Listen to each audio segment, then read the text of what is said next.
The cost of maize flour used to make Kenya's staple food has been cut in half less than 3 weeks before general election. The measure aims to deal with the rising cost of living that has seen prices of basic commodities soar. A 2 kg packet of maize flour will now retail at 84 cents instead of $1.77. Critics, including Deputy President William Ruto, say President Uhuru Kenyatta is using the measure to influence the choice of his successor in the 9th August elections.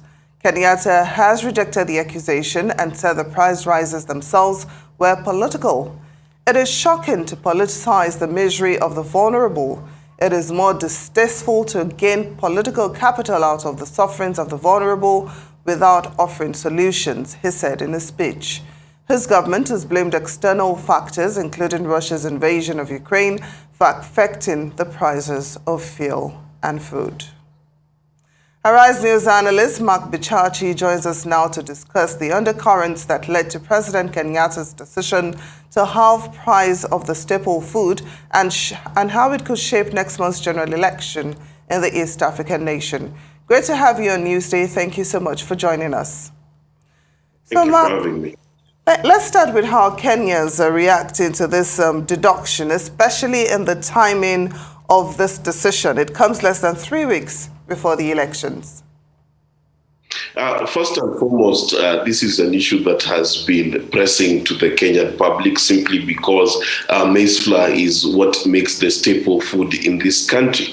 Now, of course, the issue had been politicized with both sides of the leading candidates proclaiming that once in office, they would be able to reduce the price of this particular commodity together with, of course, the cost of fuel and cooking oil. Now, the issue was that the president's opposition, that is his deputy William Ruto, had blamed squarely the price of the rising prices on the sitting president, claiming that it's the president who had failed. Now, the president is supporting Raila Odinga, and therefore any positive action done by the president is seen to be in support of Raila Odinga to the detriment of William Ruto, and that is where the politics of it all is coming from.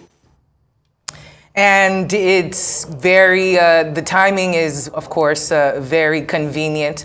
But I want to talk about subsidies and whether or not they work, because according to analysts, there have been attempts to subsidize many things in the country, including cooking gas and petrol prices.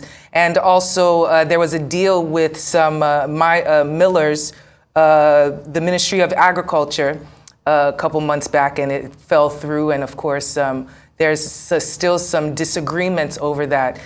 Do these subsidies work to alleviate the plight of the average Kenyan citizen? Well, I can tell you for a fact that the subsidy on fuel has gone a long way in cushioning the public from the effects of the runaway fuel prices. The same will be true of the cost of maize flour, which had nearly doubled over the last 1 year. So in terms of the common Kenyan, in terms of does it affect them, does it impact them? Yes, it impacts them directly. And yes, it does impact how they vote. Now, the question is whether can the state continue to offer this subsidy given the large foreign debt that we have, the obligations that we need to meet. Many people have argued that no, it is not sustainable, but the pressure on the government is present and it's real. And even when you look at the price, for example, of fuel that has been subsidized now for the better part of 4 or 5 months, is that the Kenyan people are indeed enjoying the benefits of that, but definitely the government is feeling the pressure of a reduced kitty in terms of being able to deal with the other issues of the economy. So can you give us more details about what the maize millers are getting out of this deal so that they do not run at a loss?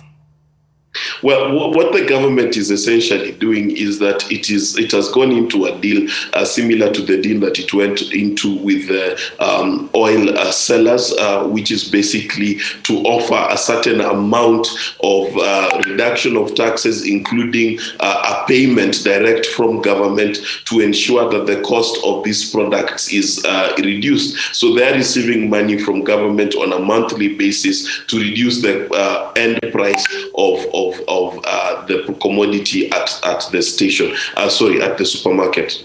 And I would assume that Kenyans are welcoming these updates and would want such a subsidy to occur. Am I right?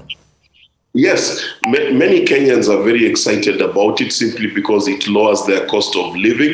But don't forget, this is a political season. So there's a section of Kenyans that is saying that this is simply a sweetener for the elections, that once the elections are done, then you can expect the prices to go back to what they used to be. So that's really what the argument is. But at the end of the day, many Kenyans are celebrating the fact that the government is actually doing something to make sure that their cost of living is subsidized, in as much as during this election, the Deputy President, William Ruto, has made it very clear that he feels like this is a political ploy in support of his competitor, Raila Odinga. Now, Mark, you remember that the 2017 maize subsidy plan ended up in court, and it took the government almost 4 years before they were able to pay their bill as agreed. Now, some people are wondering if the Kenyan government actually has the ability to afford the subsidies, considering the fact that it is spending a huge portion of its annual budget to repay its national debt. So how then do we reconcile these two positions? Well, you see, it's a difficult question, and it's a difficult place, not only for the Kenyan government, but for many governments across the world. You've seen how Sri Lanka has gone down the drain. You've seen in South America the demonstrations about the power costs. You've seen the UK struggling as well with runaway inflation. So how different governments are coping is critical. Now, the question that the government, I think, is asking itself is whether it can do a very tightrope balance between being able to meet its foreign obligations, while at the same time being able to subsidize what Kenyans are going through. Now, I think one of the reasons why the government has made this decision to do so is also because the Kenya Revenue Authority just registered the highest tax haul in Kenya's history. They met target, and they seem to be on course to meet target again. So I think the government is betting on a resurgent Kenyan economy, a resurgent tax base to be able to meet these subsidies. But also, it is my strong suspicion that whichever government that comes into play will have to sit down and review these particular subsidies.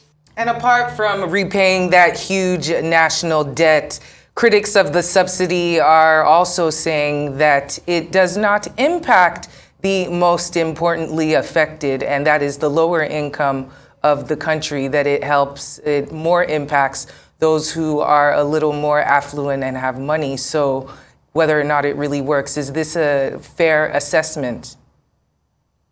No, I think it's a very unfair assessment, because especially when it touches on two things, the cost of fuel and the cost of the commodity maize flour, then it affects the poorest of the poor in this country. Because if you go to any Kenyan home, the ability to afford the staple, which is maize flour, is critical. In fact, many of the urban poor depend solely on maize flour for around 60% of their sustenance. So that assessment would be grossly unfair.